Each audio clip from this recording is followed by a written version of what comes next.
I have a lot of stuff that I no longer use. I'm going to sell even some of those custom models and others that I made during the last couple of months. Some are in that box, maybe in these boxes over there. Now the problem is it's gonna take me a long time to make the listings. Remember, you gotta check my YouTube page where you can find these links. Of course, the customs are not cheap. Do not even try it. If you want to buy, you can go on eBay from some other sellers. They are very, very expensive. But for me, it's going to be a little bit less. I mean, the non-modified engines, I have a lot. Now, remember, this is for US only. I cannot ship abroad. It's very expensive. It's $24 to $30 for shipping only.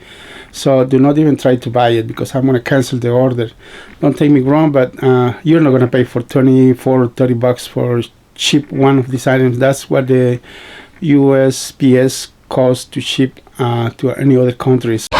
So again, I have a lot of engines everywhere, and I'm going to do this for 3 days. Whatever I can sell, it will be for 3 days.